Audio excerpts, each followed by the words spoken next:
But don't focus on the front, on the outside. Focus on the inside to see what is happening to you. And be honest. Don't ever be afraid of having imperfections, because true perfection simply doesn't exist within humanity.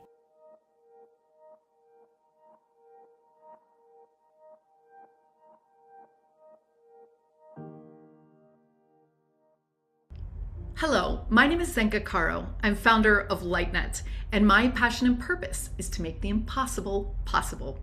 We are here today with Eliana Estefanía Wnetrzak, who is the founder of the Academia Migueliana. She studies the hierarchy of angels and brings this down into the spiritual science that is incredible knowledge around the vibratory multidimensional world that we live in. I have seen her heal people, and it's nothing short of a miracle. Over and over and over again in a room of 30 people. It was unbelievable. She has really taken ancient wisdom, combined it with modern science, and she's presented over 200 times around the world, and she has over 1,000 students. Check it out. What exactly is my passion? My passion is love. And it is all about true freedom. My passion is finding love in every person when they can't love themselves in the darkness. We're always used to everything being beautiful, but it's not always like that. God created duality, God created sadness and suffering, and my passion is to love both. That is my passion. There was no moment I said, like, this is what I'll do, this is what I came to do. In fact, I didn't go to it, it came to me. I studied, did my own thing, opened my beauty salons and so on, and this was simply happening. It wasn't something I was trying to force, it was something my soul was meant to do. I didn't have a choice, it just happened. And it wasn't that at some point I said, okay, yes, this is my calling. Because in fact, I don't even say that to this day. Oh yes, this is absolutely my kind of thing. Because what in life ever truly remains permanent? Nothing. Our jobs are nothing at all. Nothing. Children grow, houses are built, all things are made, everything dies and is born all the time. So I can't say this is mine. This is today. Tomorrow, I don't know. The important thing is to be able to enjoy that new thing that's coming. Oh man, well, where do I even start? Because it's very long. But since I was little, I had many connections with many beings that at that moment weren't so positive. By positive, I mean they didn't tell me very nice things. They were more destructive. They connected me more with the astral plane. I saw deceased people who were perhaps lost in emotional entanglements, and I could talk a lot about these. But that was my learning. My learning was in darkness, and everything I share about the astral is based on my experience communicating with direct astrals, whether through possession of a body or by looking in a mirror, simply speaking telepathically with them. That was like my beginning. Everyone sometimes thinks I was born with a silver spoon in my mouth, and that everything in life was wonderful for me and everything was divine, and that, oh yes, I'm talking to Archangel Michael. No, the truth is no, and I had a somewhat complicated childhood with a mother's absence, a father's absence. And so all of that was creating the human being that I am today. I'll give you an example. I've had many conflicts with my maternal side. She has assaulted me many times, to the point of wishing me to somehow depart from this earthly plane. And what that did was create a profound shift within me, to open myself to unconditional love, free from judgment. That's why today when I see people, I see anyone of any religion, of any background. As I was telling a friend the other day, I see murderers, rapists. I see everyone, because love is for all, God is for all, not just for one. The most difficult thing, it's about not losing the stability of our connection to humanity. Because when you have that permanent connection with who you truly are, that divinity within your heart, it's incredibly joyful, and it can even become addictive. But we are here to be human beings, and we must strive to improve ourselves. And that's what we're here for, to collaborate with planetary change. We must improve as human beings. First, by being honest and breaking free from automatic responses. That's fundamental. So, the balance is between humanity and heaven. It's bringing heaven down to earth, not earth up to heaven. Otherwise, we'll be spaced out all day.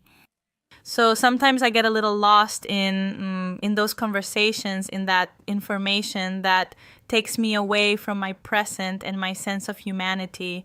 So that's when I always have to be observing myself to see how far I go. It's important to observe the ego. The ego is the personality you were given, the one you formed with your parents. And the ego always has a tendency to want recognition, it has its needs, its shortcomings, especially with a traumatic childhood.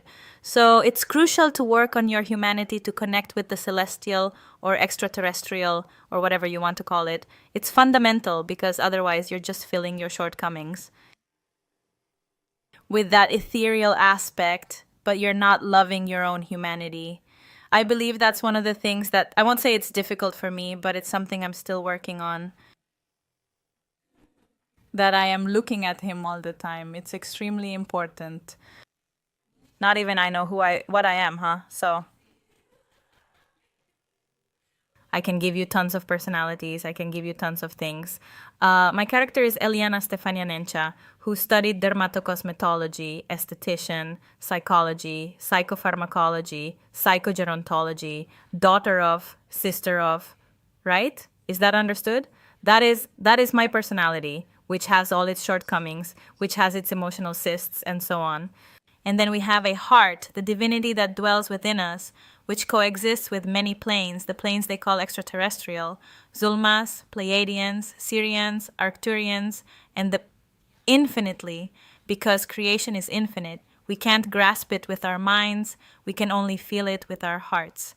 So, what can I tell you about who I am? I simply am, that's it. Okay, but for the people who we were perhaps going to cut some videos for that interview, but to explain a little bit about how to work with people. That is to say, people come, we sit down, I connect. Just to give a little bit of context. Yeah. My work style? Okay, yes, I get carried away. All right, well, what exactly are Miguelian healings? Miguelian healings are connections from soul to soul. When we come here, we lock up our hearts, our very divinity, in a tiny cage, like a little bird, and we don't let them be free. How many times have you found yourself saying, well, I must do this, but my heart wants to do that, right? So we keep adding layers, we keep boxing it in, boxing it in, boxing it in, and we don't allow that divinity that comes to experience itself to simply express. So we cover it so much that we no longer even know who we are, what we want, or where we're going. And I did what was politically correct or what I was supposed to do, and yet I feel empty, I feel hollow. That's because the divinity that is within you isn't opening or expanding as it should by accepting it and giving it the command that you fear. Yes, it brings you uncertainty because it will take you through emotional oscillations. What is that? Ultimately, that's what it all comes down to. The emotional oscillation that brings you that wisdom of the heart, so you can then express it to others. There is no such thing as eternal happiness. It is merely an illusion of the ego. Do you understand? So Miguelian healings are about connecting directly with that heart, beyond what their mind could ever possibly imagine or conceive. That's why I always give this example. Lots of people come and say, well, I came, Eliana, to heal this tiny little finger because this tiny little finger hurts me like this. Sa, sa, sa, sa, sa, sa. Yes, my love, whatever you wish. The ego is very superficial. Perhaps this little finger worries you, but in reality, you need to heal your maternal grief.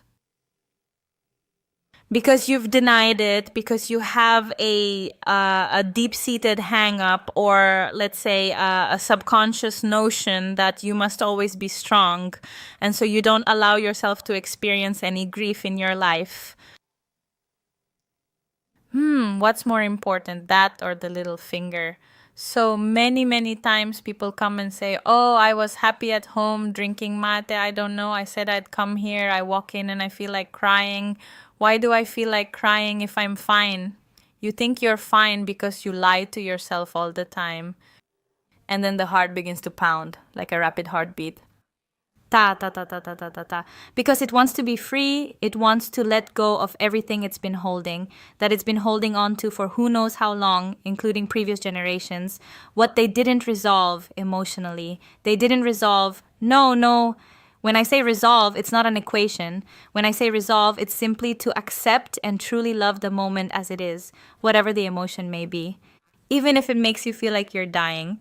Because when you feel pain, you feel like you're dying. It's a pain where you say, I'm dying. But then you realize that you're not dying. And what happens then? You are reborn. You are born again. That is a healing from Archangel Michael. It's about recognizing ourselves from every single... The passion for the mission. It's what truly feeds your very spirit. It's anything that makes you feel deep joy and peace, which doesn't mean it has to remain that way indefinitely. And I want to clarify this point once again. We often hold the belief that our life's purpose must unfold in a very specific manner. Let's decided that my life's mission here is to be a artist and I'm going to be a artist for 40 years. No, after 40 years of being a artist, you'll be tired and you'll say, okay, the practice is very nice, but because nothing in life remains static, everything transforms and your life's mission transforms as well. It's always transforming, it's always changing, so all the time. Today, for example, I do this, but I used to do it differently. 2 years ago and 3 years ago, it was different. And 4 years ago, it was different. And when I was little, I did it and I didn't even know what the hell I was doing. Do you understand? And it was different also because my belief was different, because my unconscious still had patterns where it believed in this good and evil, in that war.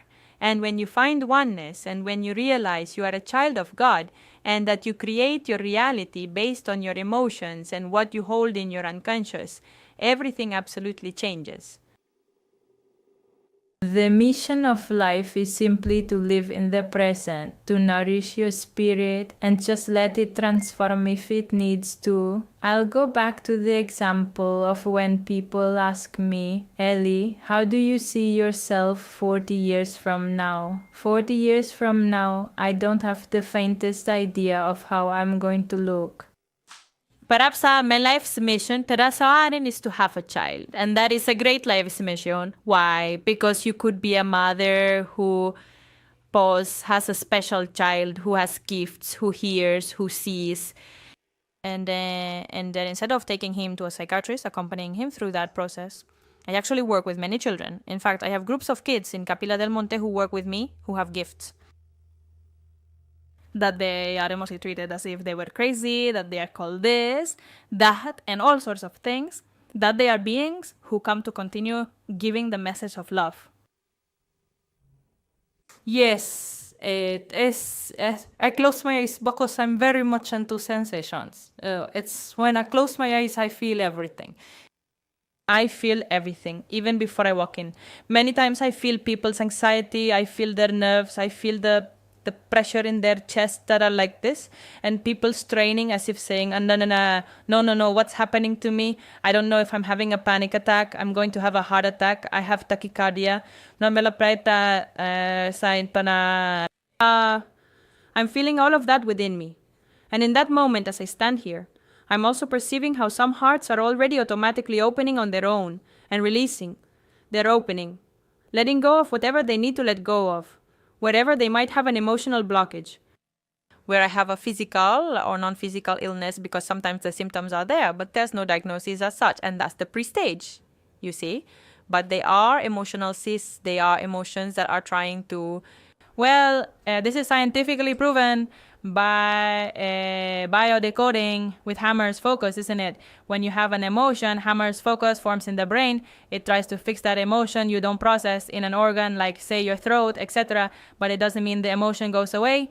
You heal your throat, you heal the tonsils, the emotion returns later. It's like taking a moment of relief to rest from that emotional vibration you don't dare to accept and love.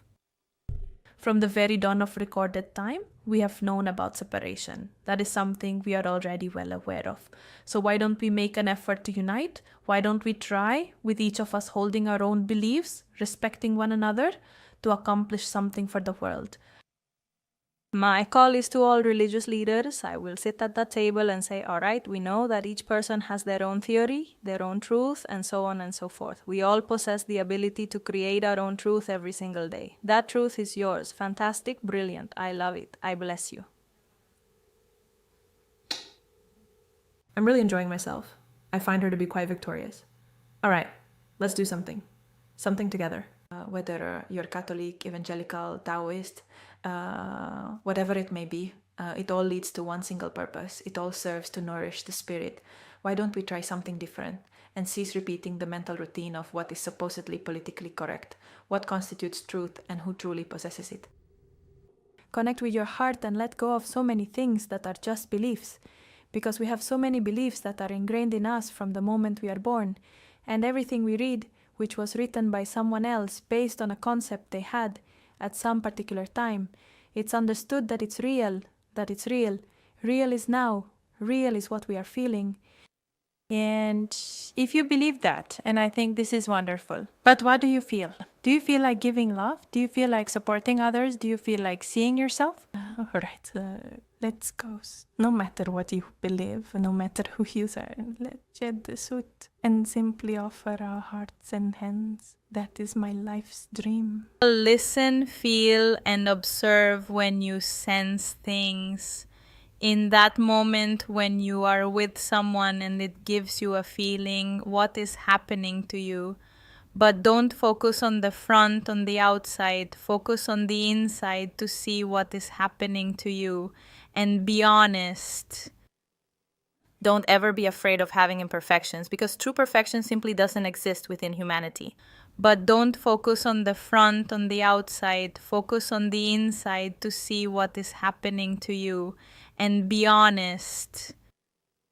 Don't ever be afraid of having imperfections, because true perfection simply doesn't exist within humanity. See a gym, I'm going to train, boom, bang, pow. And suddenly I meet a woman who has very suggestive leggings with a very, very revealing top, right? So I start with the criticism. And I start, oh, look how she comes to the gym. Is she coming to train or is she coming to show off? Dala, stop. Because I know that many people find themselves in that very position. Criticism is the easiest thing to do. Any criticism you make will always speak about you, not about someone else. What's really happening inside is that you don't feel good about yourself, and you'd love to have that butt, and you'd love that sports outfit to fit you just like that. So where do you look then? Outside or inside? No, deep inside, I feel envy. And for that, you need to have real guts and courage and say, yes, I feel envy. What can I do to change this? I take care of myself. I need to love myself. I need to take care of myself with food, exercise. I need, dye my hair. I need whatever your temple needs for you to feel complete, but for you, not for others, not for approval, because that is an emotional void. Simply so that you wake up in the morning, look in the mirror and say, wow, today I feel great. So that's it. That would be the main piece of advice. Every single emotion that makes itself present, this is just one example, and it's a very typical local one, but every emotion that makes itself present, you must always observe it. Your partner is a great teacher. All that anger that sometimes makes you lash out because they don't do things as they should, or as you'd like, or not this or that, well, all of that is pure magic for your soul, because the person is who they are and love is unconditional. On the condition that this love does not have any negative effect, deeply in a hurtful way. I'm talking about, we're not going to say unconditional love to a man who hits you, for example, right? That right there is teaching you self-love and all that. But I'm referring to what happens to you with that. For example, I don't know, my husband leaves his stuff lying around and I go crazy, and your husband leaves his stuff lying around because that's just how he is. Now, what's your problem with that? What does it take to pick them up for 2 seconds and fold them? Can we talk? Yes, of course we can talk, but it's always about you, and your partner's the strongest teacher you'll ever have. Where everyone is truly focused on their mission, it would cease to be a mission then, because humanity would no longer care about such things. That is what the ego is. Do you understand what I mean? They would simply exist. They would simply be, nothing more than that. It's like wanting to project an eternally happy world. Pause. And what would there be in an eternally happy world? Pause. Where there's nothing, no war, no fighting, no arguments, no opposing emotions stirred by another person. Everything is positive, everything is beautiful. Pause. How would you even know? Do you understand? If everyone were on their own mission, it would no longer be a world searching for a mission. It would be a oneness simply existing. Do you understand? That's why we really need to enjoy the present moment. It's truly beautiful to be human and to have this unique opportunity of duality, to be able to truly know yourself, to feel yourself in all aspects of life, both the earthly and the spiritual ones. We are all in a time of great change, and we are searching for that. I always share this thought. Whatever your search, it is valid. There is neither good nor bad. If going to church and praying the rosary makes you feel good and you feel it fills your spirit, that's enough. When it stops filling your spirit and you start having doubts and want to change, that's great. If you want to go to the evangelical church, pray, ask for the Holy Spirit. I love the evangelical church. And feel the fire of God in your heart and nourish your spirit. That's great. And if you like to go meditate and chant Om, and if you like to read books on metaphysics, and if you like whatever you feel truly nourishes your spirit. You know, when your spirit feels joyful, when your heart is full, it's like that peace that makes time stand still and lets you enjoy the scent of flowers, the breeze caressing your face, the textures of the fabric, the temperature of the place, where it allows you to truly be yourself. That's why, to me, there are no religions, good or bad, not this one, not that one, not any other. Every single thing is perfect in its own time, and it is absolutely necessary. We cannot at times wish to run when we are just barely taking our first steps. Because that's ego. They always tell me, oh, Ila, yes, because you cured my cancer, or you cured this, I didn't heal you.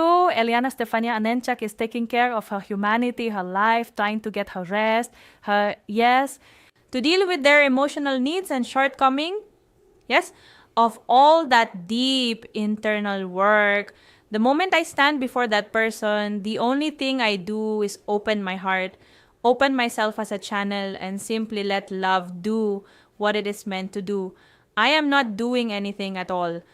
And when a person opens up to their inner self, they heal themselves. Do you understand what I mean?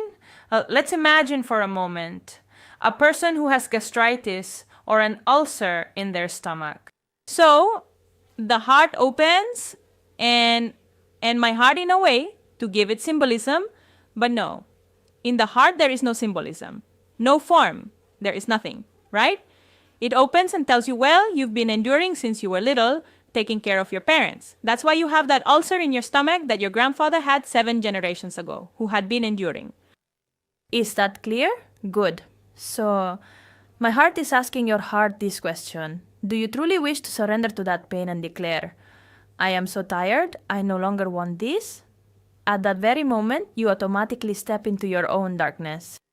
The darkness truly hurts. You cry, you scream, you vomit, etc. Once you expel all of that, your organ begins to heal because that emotion is no longer deeply rooted within that organ. That's why I do nothing. A person heals on their own when they accept themselves, when they truly love themselves. I'm just standing there And in fact, sometimes I have mental songs playing. Sometimes I sing Karol G. Because no, in fact, if I start to take action and want to achieve something, I simply limit it because I'm doing it with my thoughts. And our thinking has a limit. Do you understand? If I say, well, I'm going to take this out here, I'm going to operate here, I'm going to do. That doesn't exist. That is not real. That's an ego fantasy to feel important. Quite simply, this is a message that I would like to give to all the channels. At present, there are many channels that are kind of misguided. Misguided is they need to introduce themselves, right? Hello, how are you? I'm Pepito Juarez. I'm this and that. I studied at some fancy pants place, master of masters, of little master, of baloney, right? It's as like the Dustes countries is saying and I have to tell you right now, this very moment, what your grandfather was telling you, it's like those are disorganized channels seeking approval or covering up an emotional issue they haven't worked on themselves.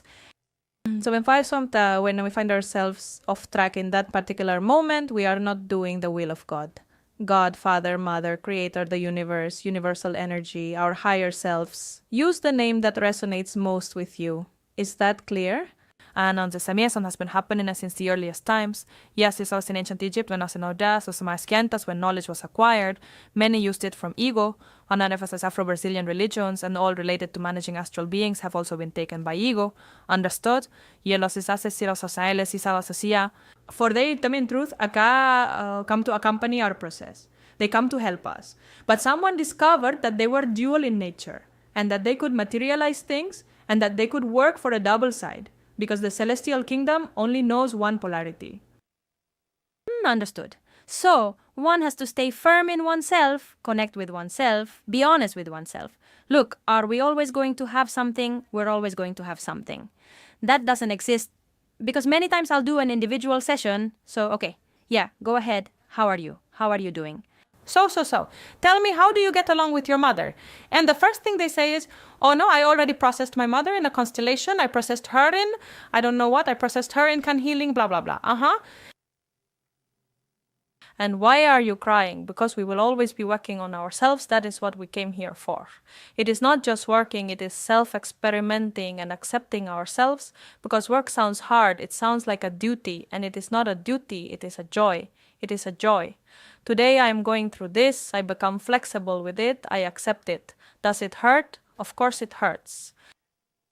But it's the only way to transform myself and be better and be a purer channel to accompany the other's process. Because that's all we do is to accompany the other's process. More than that, we cannot do. No one heals anyone. The only thing that heals is love and faith.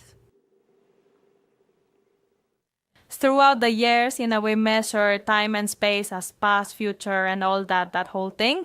Well, in the past, I've reincarnated and died many times trying to deliver messages. Well, now it's my turn at this precise moment, and the soul simply did it so many times that it did it automatically. What do I mean? I started with a cleanse. You see, I wasn't born eating just lettuce and... No. I used to go dancing, worked at night, smoked. I'd smoke a pack of cigarettes a day, drank wine, was foul-mouthed. I was a girl from the neighborhood, from the slums. So you understand where I'm going, what I'm getting at. Then the soul said, okay, that's it. You've experienced this, you've lived it. Now your purification has arrived. And I simply stopped tolerating gluten. I quit smoking. I quit drinking. I quit so many things. And I began to open up to myself, to truly open up to myself. I began to realize more and more things, more and more things, more and more things. And one fundamental thing I realized, which was and still is my greatest teacher to this very day, my mother, it is absolutely crucial not to fall into the ego when we awaken wisdoms deep within our hearts, because it truly belongs to our hearts, not to our ego. Is that understood? Because one can easily lose their way on that path. The soul can become disassociated from such a strong desire to be recognized or whatever emotional lack or void you might be carrying, because everything ultimately is rooted in our emotions. In fact, even before we incarnate, we already have a vision of our parents. We know what is coming through the family lineage. We need the mat to have a certain vibration to be able to enter that space. Imagine a painting like this with a lot of points and lines, right? Which is where life is written and where you'll encounter souls you already know. Because souls, look, I don't believe in a God who divides. I don't believe in a God who chooses some and not others. God is for everyone. Up to this point, is it understood? Good. So all the souls incarnated today, we incarnated in the same eras, finding each other as different characters, experiencing ourselves. Are we clear so far? Well, we have that blueprint. We have, let's say, souls wanting to incarnate in that self-experimentation that comes with the parents, the lineage, and the day it's born, the day it arrives, when that, let's say, that vibrational level is created for it to come. Light is produced because in conception, light is made. See? And the moment light is made, it automatically takes the star's information. The star's information is the zodiac sign and the ascendant. I know nothing of astrology, but I can tell you, based on helping people, I've helped thousands. Your zodiac sign will show that emotional block you'll face, that I see, and your ascendant, how you'll handle it. Everything is connected. It's all one. Nothing is separate. Somewhere down everywhere na kuna on so seven, everything we are one. So mamasi can map on how much do we truly feel it in our hearts. Now posa como sa is this clear? Posa masaya. Imagine this very scene I'm describing with the lines, with the points where we meet here, where we incarnate, with an ovum and sperm. As it is above, so it is below, the macro and the microcosm. And it's all about that, a constant expansion and experimentation.